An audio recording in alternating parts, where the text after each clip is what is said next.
Hey there, this is Marissa with Marissa Moments Podcast, Healing While I Heal, where I share real life stories and their divine healing translations. So let's just get straight into it. So here's the thing. My husband and I bought a house. It's our very first house. We're very excited about it, and I'm not saying this to brag because I know not everyone has the same blessings, right? But there's a massive story behind it, and I've been compelled to share it with you. So here's the thing, house hunting, right? And now, I don't know if you've ever been house hunting, and mind you, you're going to hear some background noise because this is real life stories. So I am in the process of cleaning out a refrigerator right now. Anyway, refocusing. So we're basically searching and looking at and visiting every single house in the area, right? I mean, and it's a large area. So we're searching, we're visiting all these different homes, all these beautiful homes. They were great, but they just weren't great for us, right? There are 6 of us in total, so we need a little bit of space. Now, can we do without it? Sure. We've made do with small spaces in tight places essentially our entire lives, right? But we said, this is our first home. We want something specific, a little bit more specific that works with our needs. So anyway, we're visiting all these homes and it's all great flowers and daffodils, but we're still not able to find anything that works for us. So after a while, we get a little weary. Then we decide on a house that it wasn't too great. Like, we weren't all completely thrilled and over the moon about it, but we said, you know what? I'm so tired of looking that this will do.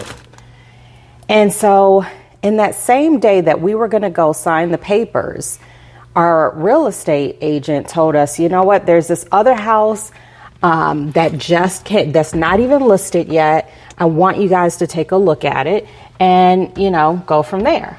So my husband and I had the discussion and said, you know what?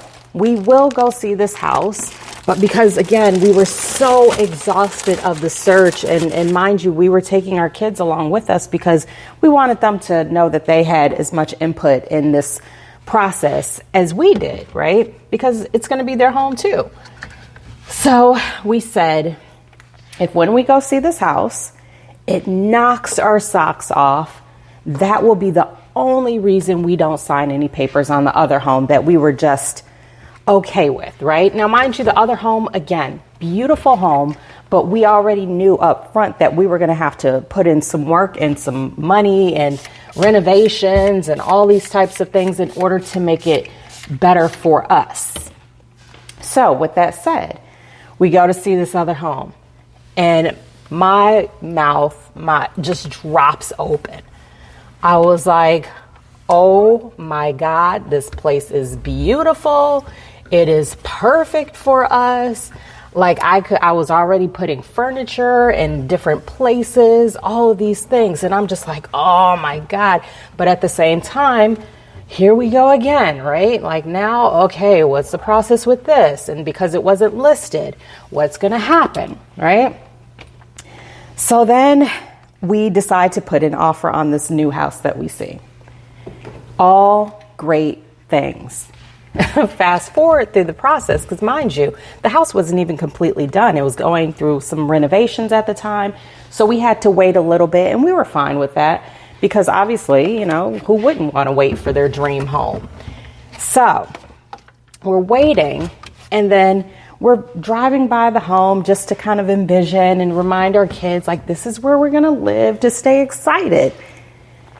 Then I see this bright orange sign on the window.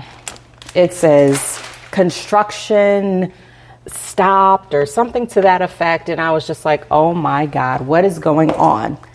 Our real estate agent didn't even know about it. So we contact them and come to find out there was something with the permits. It doesn't really matter. But the end of that long story is that they had to stop the work that was being done on it in order to get everything situated with the city. Now, if you've ever worked with the city before in terms of like permits and building and all that type of stuff, it's a lengthy process. But in the meantime, we weren't really pressed for time. We were in a great situation. You know, we were blessed in terms of the apartment we were staying in. We weren't being like pushed out the door. We were still under lease and everything was flowers and daffodils. So we said, okay, we'll wait. Then we waited and we waited and we waited. I can't even remember how long we waited. It felt like forever. And then God basically put it on my heart and was like, it's time to start looking again. Now, there was no specific reason why. Oh, actually, yes, there was. Our neighbors started to complain about our twins that were, I think, 3 at the time, being too loud. Now, mind you, I'm a very respectful person, and I'm very hypersensitive and aware of other people's feelings. So because of that, sometimes I overcompensate and make sure that we're not making any noise, or at least as little as possible, because I never want to inconvenience anyone, right? But then they came up and they were like, your kids need to wear special shoes. And I said, with a smile on my face, I said, yeah, that's not going to happen. And I wished them well. And I told them I would do the best that I could, as I was already doing. But I couldn't make any promises on absolute silence because they were 3-year-old twins. And I wasn't going to hinder children from being children for any reason, right? But I digress. Anyway, we start looking. I happened to pull up a listing, and of course you could probably see me doing an air quotes, happened to pull up a listing, and it's this really big house. But when I pull up the listing, this house is 35,000 different colors inside. And I was just like, oh my gosh, what is that? So I show it to my husband, and my husband's like, look at those colors, no thanks. And then something again goes on my heart to say, keep looking at it, keep pushing for it. And so I go to him again. Well, look at the pictures. Did you look at the pictures? Did you do the virtual tour? Really look at it. Now, I don't know if this was exhaustion, and I'm sure it was partially exhaustion at this point, because our unhappiness in our home setting was kind of growing because we felt on edge every single day and every single moment, right? And so I tell him to look.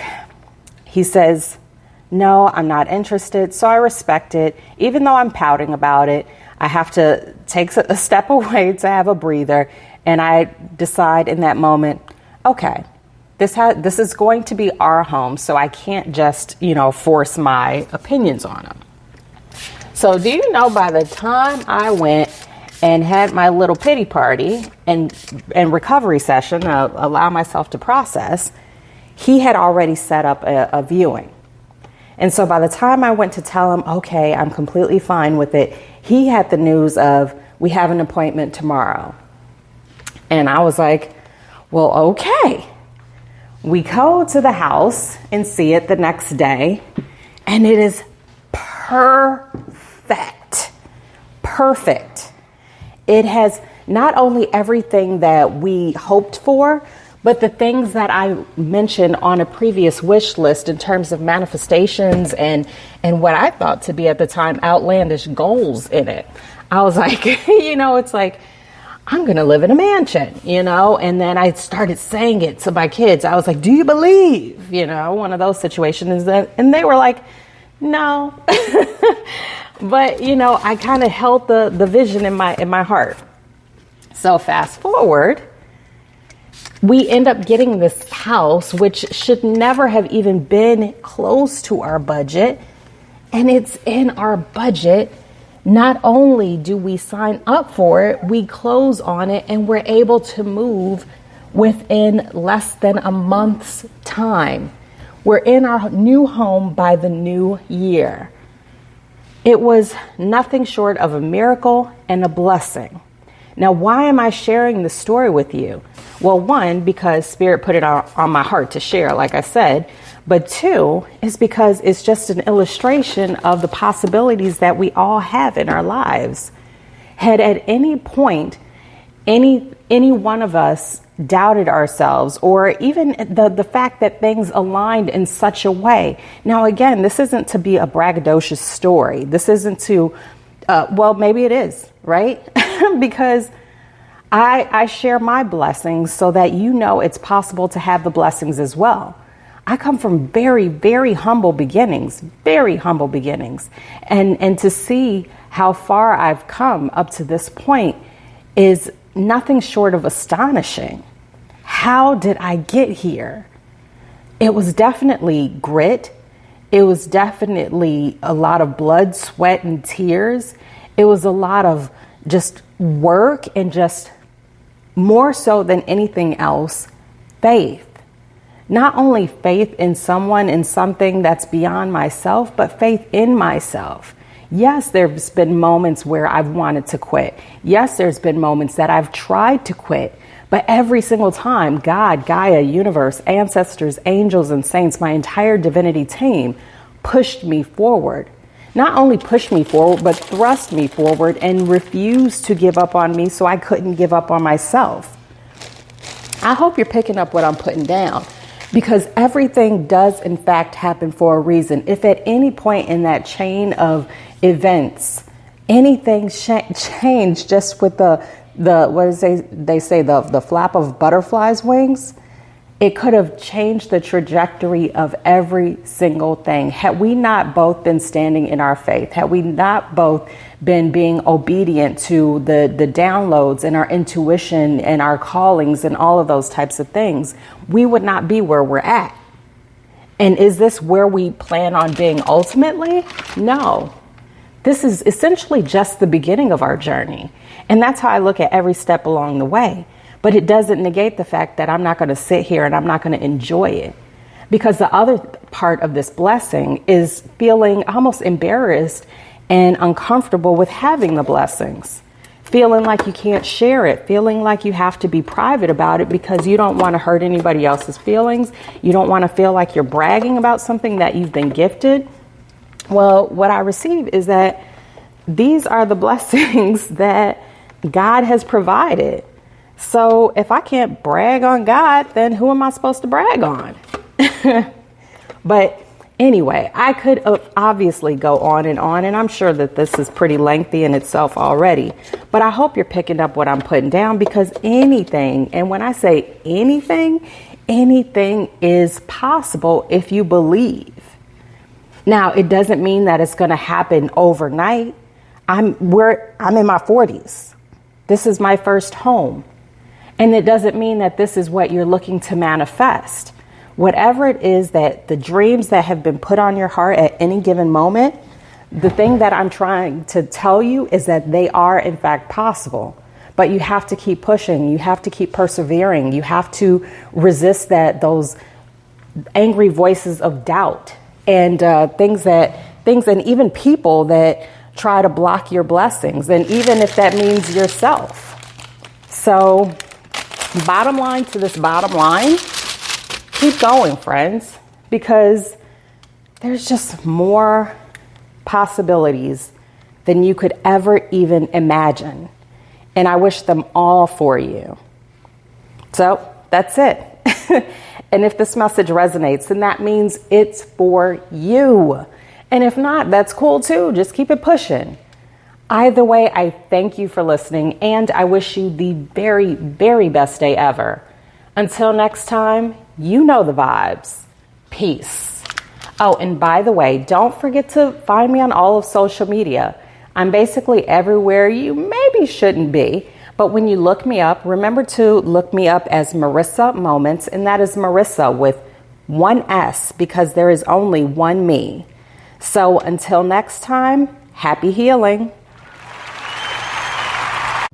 If this or any other story I've shared has resonated with you or helped you or inspired you in any way, shape, or form, I want you to comment. Let me know what you're doing, where you're at, or just throw a thumbs up down there, right? Just let's reach out to one another. Let's help each other. And please don't forget to follow and friend and all of those things so that you don't miss out on any messages, because across all of social media, the messages may vary because Spirit deals with me in different ways so that we can reach you in different ways as well.